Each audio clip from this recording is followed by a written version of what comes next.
Hey guys, welcome back to Sparkman Homestead. I have another what we eat in a week video for you guys. So for the very first meal, I kind of had a rough idea of what I wanted to make. So this is kind of an experiment of a meal. My idea was to make a ricotta stuffed shell. I had a whole bunch of milk that was starting to go more sour. It's raw milk, so it doesn't really technically go bad. It's not as fresh. So I decided to make up some ricotta cheese with it and make ricotta stuffed shells.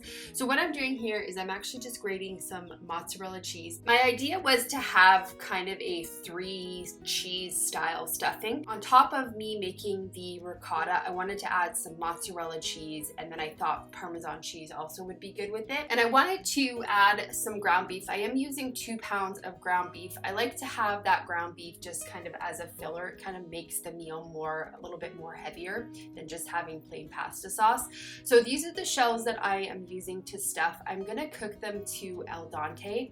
You wanna make sure that you don't overcook them because otherwise they'll lose their shape when you try to stuff them. I am just crumbling up my ground beef here and I'm going to season it. I'm gonna season it with a couple teaspoons of onion powder, some pepper, some garlic salt. I am using a fairly small spoon here, so it looks like I'm adding a lot more than I am, but this spoon is probably about half a teaspoon each. So just gonna season it up, stir it all in, and then I'm letting it cook down a little bit so that some of that grease can get removed off of it. Now, one thing I like to do is sneak zucchinis into everything right now, so I'm just grating up 1 zucchini. I do take the peelings off of the zucchini because I do find that it incorporates a lot better, and you honestly can't even tell it's in there, especially if you fry it up with your ground beef. The ground beef really seasons the zucchini and softens it. And then when you add the pasta sauce, you don't even know it's there. So little sneaky trick. Steven actually came in while I was doing that and he thought I was putting onions in it. So I kind of got caught, but it wasn't onions, it was zucchini. So I'm just draining off my pasta there, and then I'm going to add my pasta sauce into the ground beef mixture. My pasta sauce, this particular batch that I made was really, really runny, so I kind of wanted to cook it down a bit and see if I can get some of that liquid off. So I probably ended up cooking this for maybe about 15 minutes in hope of, again, cooking off some of that extra liquid. So I'm gonna get my ricotta cheese mix that I'm gonna use to stuff the shells ready. So this is the ricotta cheese that I made earlier in the day. Super easy to make. All you do is you take your milk, you bring it to a light boil, and then depending on how much milk you're using, you actually just add lemon juice to that. Stir the lemon juice, take it off of the heat, let the curds separate from the whey, leave it for about 10 minutes, and then all you do is just strain it, and then you have ricotta cheese. Super easy to make. So I wanted to add an egg to the mixture to kind of bind everything together. I am using probably about half a cup of grated Parmesan cheese there, and maybe about a cup of shredded mozzarella cheese. And then I also like to add some garlic flavor to that, so I'm gonna add probably about half a teaspoon of minced garlic there, and then just season it with some salt and pepper. I like to add a Italian seasoning to a lot of my pasta dishes, so I'm just adding some Italian herb seasoning mix here, and then I'm gonna get everything combined. I have my oven preheating at 350 degrees. So you're going to use, or I used, a 9x13 Pyrex casserole dish, and you're going to take your meat pasta sauce mixture and you're gonna put about approximate 3 cups. Again, this was just kind of an experiment of a meal, so I wasn't really measuring anything. I was just kind of eyeballing everything. So I think I added about 3 cups of that mixture to the bottom of the casserole dish. Then you're gonna take your al dente pasta shells and you're just going to stuff them. I really just wanted mine to get really full, so I stuffed them quite a bit. You don't need to necessarily stuff them this much. I had a little bit of the mixture left over, so I ended up just kind of sprinkling it on top of the noodles there. And then I took my remaining meat pasta sauce mixture and I just completely covered everything. Now I probably used another 3 cups on top of the shells there, and then I had some leftover mozzarella cheese. There's probably maybe a 1/4 cup there. and then maybe a 1/4 cup of the ricotta cheese left over, and then just sprinkled it with some more Parmesan cheese. I covered this with aluminum foil. I put it in the oven for about 20 minutes. Then I came back and removed the aluminum foil, cooked it for maybe another 15 minutes. After that, I came back and threw the broiler on high for maybe about 5 minutes just to kind of get it nice and bubbly. I had made some fresh sourdough bread that day, so we had that on the side. This was such a good, hearty, yummy meal. I was craving something a little sweet on this particular day, and in my last video, I had actually made a farmhouse on Boone pasta recipe, and I seen this recipe on her blog when I was looking for the other one, and I thought I would give it a try. These are some sourdough brownies. Oh my heavens, these were amazing. They were so fudgy and just delicious. I'm gonna leave the recipe linked for you guys in the video description like I do on all of my videos. If I have a recipe to link for you guys, it will be down below. So what I was doing there is I took 1 stick of butter. I used salted butter, but she does call for unsalted.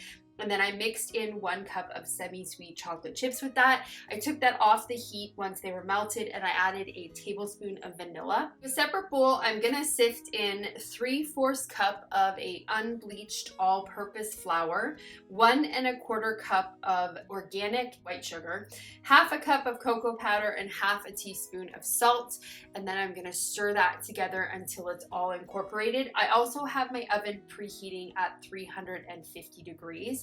So to that big bowl with our flour mixture, I'm gonna add the butter and chocolate mixture and then just kind of get that stirred together.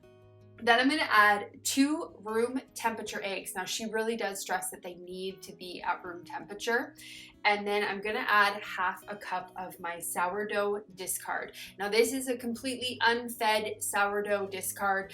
I've been kind of slowly adding it up. I don't know if I had a full 1/2 cup of it. I may have had a little bit under. They turned out, like I said before, they turned out delicious. So 1/2 cup of sourdough discard. You're gonna mix that all together. Now at this point, once you get everything incorporated, you can choose to leave this ferment for 24 hours. In fact, she says that she does like to leave hers ferment for about that time frame.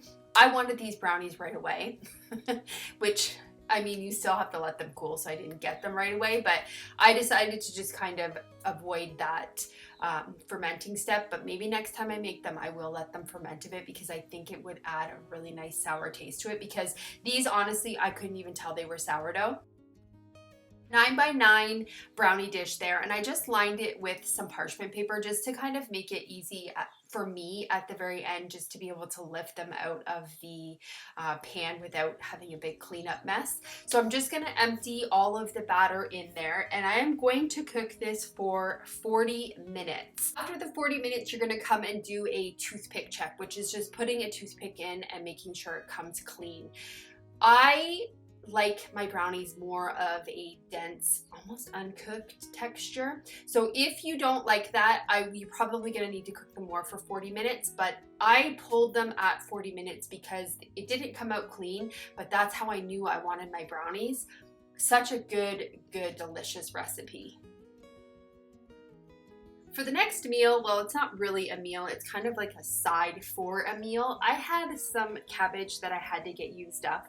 I think I harvested this like maybe a month and a half ago, and it's just been sitting in my fridge staring at me, so I finally decided to do something with it. I was gonna make sauerkraut, but I kind of wanted to find something a little bit different. I found this recipe for a spicy curtito. I hope I'm saying that the correct way. Just getting my cabbage roughly sliced up there. I don't like to have too big of pieces of cabbage in my coleslaw.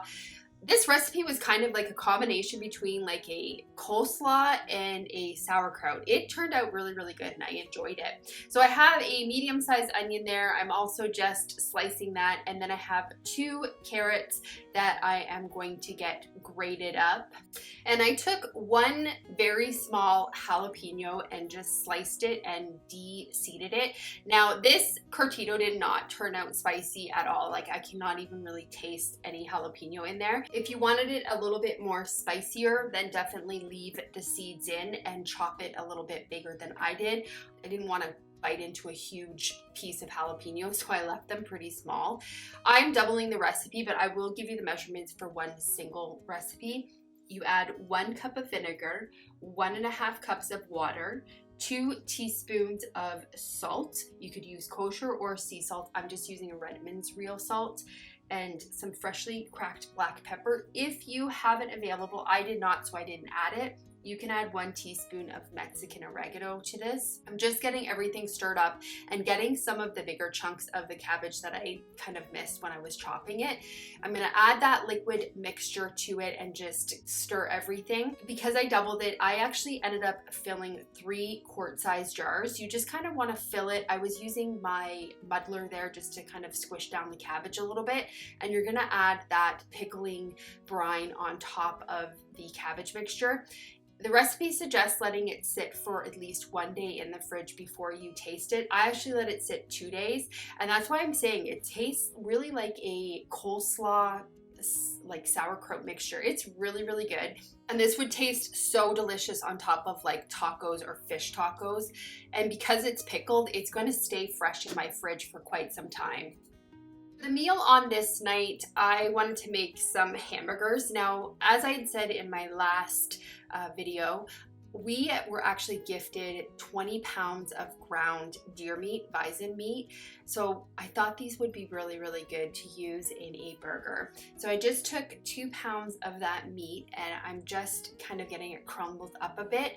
I am not using a recipe. This is just kind of, I eyeball it when I make burgers and I just add flavors of what we're kind of craving our burger to be. So I added about 1 cup of my homemade sourdough breadcrumbs, and I'm adding 2 eggs to that, and those are room temperature eggs. I'm gonna add about 2 teaspoons of garlic powder. Sorry, you can hear my turkeys in the background. My neighbor is doing some construction and apparently the turkeys do not like it. So if you're hearing some weird noise in the background, it's just the turkeys.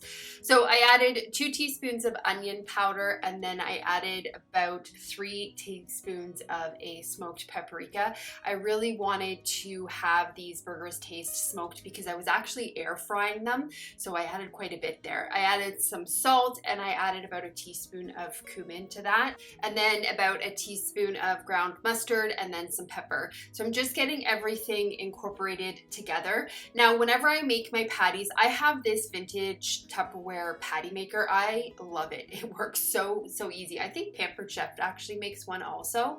So that's about the size I like. And then I always make more than I think I'm gonna need. And then with my extra patties I make, I just throw them in the freezer uncooked, and then I have patties made in advance for me.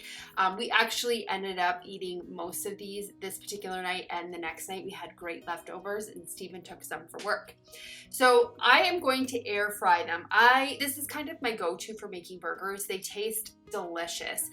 Again, that's why I add the smoked paprika, because I don't have that barbecue smoke taste, but that smoked paprika really does help with that. So I have my air fryer preheated at 375 degrees, and I'm just gonna bake them or cook them for 10 minutes. After 10 minutes, I'm gonna come and flip them, and then I'm gonna put them back in again at 375 for another 8 minutes.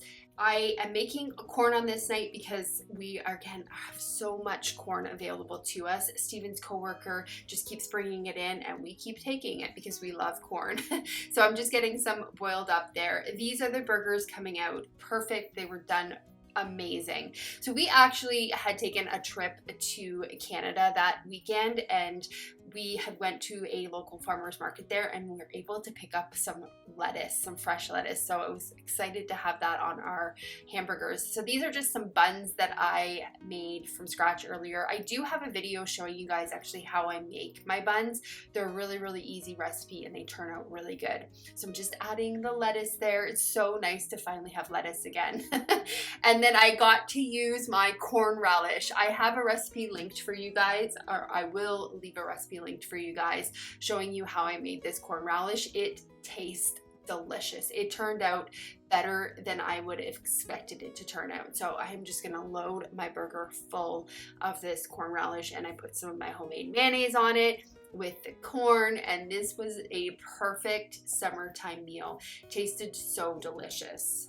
For the last meal of the week, I am going to make some pork bite rice bowls. I don't have a recipe for this. I'm just kind of adding things kind of how I like my pork to be flavored or how I'm envisioning it to be flavored. So to a medium size mixing bowl, I'm adding half a cup of liquid aminos, half a cup of honey, a quarter cup of white distilled vinegar, a heaping teaspoon of minced garlic. Now you can add onions to this. I just didn't want to go outside and get mine. Mine are all curing outside. So I just used some granulated onion there. I added a teaspoon of ground ginger, and I'm just going to get everything whisked together. You want to kind of make sure that they have at least a couple hours to marinate. So I did this marinade early in the morning and let it marinate all day. Now you can let full pork chops marinade in this, but I kind of wanted to have the pork bites because I wanted to serve it on a bed of rice. So I'm just taking 3 pork loins here and just dicing them up into about 1-inch cubes, and I'm just mixing them in the marinade here. So I'm going to cover this marinade and just let it sit in my fridge for the day until I'm ready to use it at night. Once it was time for supper, I took everything out of the fridge, and then I have a skillet there just kind of on a medium-high heat, and I just dumped everything into the skillet. I am going to cook the pork until it is almost all the way cooked through. I had a couple of corn on the cobs that we had made the previous night, and they were needed to get used, so I just decided to kind of change them up a little bit, and I was just taking them off of the cobs. This is a really good way to kind of change leftovers so that you're not eating the same thing. Same thing, but just different. So this pork was almost done. Now the sauce was really thin on it, so I decided just to thicken it up a little bit. So I just poured off some of that liquid, and I added about 3 teaspoons of arrowroot to it and just whisked it in. And now I'm slowly stirring it into that pork mixture. It started to thicken up right away, so I actually didn't need to use all of that arrowroot that I had previously made. And I thought a really nice twist to this would be to add some sesame seeds. So I'm just heating everything through now. By this time, the pork is completely cooked. So with the corn that I took off the cobs, I just added a little bit of butter and some salt and just heated them up. And there is the spread. This was such a delicious meal to end the week with. I hope you guys enjoyed this week's video, and I hope you guys have a great day or night whenever you're watching this, and I will see you on the next video. Bye guys.